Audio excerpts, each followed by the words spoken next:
जय हिंद दोस्तों। आपका स्वागत है आपके अपने YouTube channel learning point with Abhishek sir पर। दोस्तों, अगर आप चैनल पर नए हैं तो चैनल को सब्सक्राइब कर लीजिए और बेल आइकन प्रेस कीजिए ताकि आप डेली डिक्टेशन पा सकें।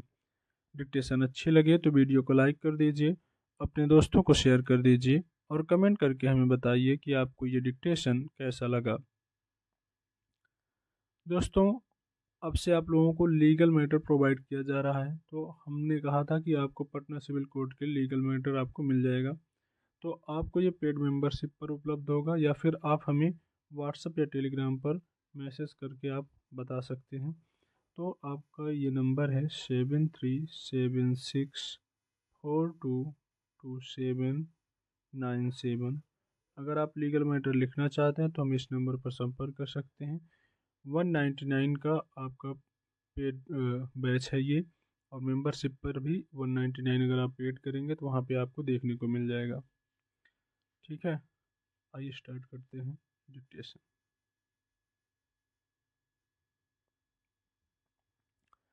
दंड संहिता 1860 धारा 363 अप्राप्त वय बालिका का व्यपहरण। अप्राप्त वय बालिका की सहमति, संरक्षक की सहमति के बिना अप्राप्त वय बालिका को उसकी संरक्षकता से परे ले जाना या फुसलाकर ले जाना विहित अपराध कारित होना, यदि अभिलेख पर यह साबित हो जाता है कि अभियुक्त ने एक अप्राप्त वय बालिका को उसके संरक्षक की सहमति के बिना उसकी संरक्षकता से परे ले जाता है या फुसलाकर ले जाता है, तो भले ही अप्राप्त वय बालिका ने सहमति दी हो, वह विहित अपराध कारित करता है जिसके लिए वह दंडाधिष्ट होगा। दंड संहिता 1860 धारा 376 अप्राप्त वय बालिका के साथ बलात्संग, अप्राप्त वय बालिका की सहमति होना या उसके द्वारा विरोध नहीं किया जाना, अभियुक्त द्वारा विहित अपराध कारित करना, यदि अभिलेख पर यह साबित हो जाता है कि अभियुक्त ने अप्राप्त वय बालिका की सहमति से उसके साथ संभोग किया है, तो भी वह बलात्संग की कोटि में आएगा, क्योंकि ऐसे मामले में अप्राप्त वय बालिका की सहमति का कोई विधिक प्रभाव नहीं होता है। अभियुक्त बलात्संग का अपराध करने के लिए दंडाधिष्ट होगा।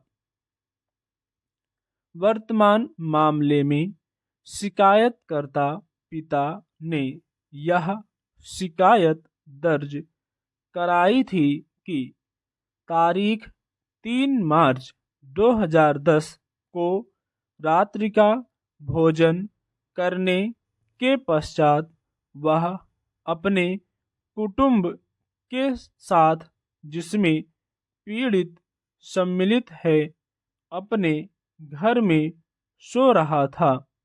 तथापि तारीख 7 मार्च 2010 को शिकायतकर्ता अपना कार्य करने के लिए गया था, जहां उसे प्रातःकाल में दूरभाष से यह सूचना प्राप्त हुई कि परिवादी की पीड़ित पुत्री घर में नहीं मिल रही है, और इसलिए अभियुक्त के घर पर पूछताछ की गई थी, जो उसका पड़ोसी है, और उसे यह सूचित किया गया कि अभियुक्त प्रातःकाल में ही घर छोड़ गया था, यह कथन करते हुए कि वह श्रमिक कार्य करने के लिए बाहर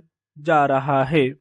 इसलिए शिकायतकर्ता ने भारतीय दंड संहिता 1860 की धारा 363 और 366 के अधीन अपराधों के लिए कांडला पुलिस थाना में 2010 की CR संख्या 18 की रिपोर्ट दर्ज कराई। पीड़ित के मिलने के पश्चात भारतीय दंड संहिता 1860 की धारा 376 जोड़ने के लिए भी रिपोर्ट की गई।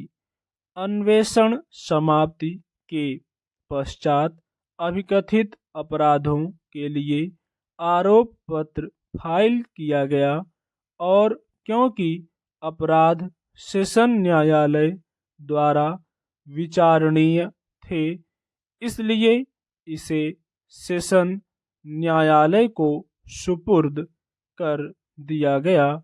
स्टॉप।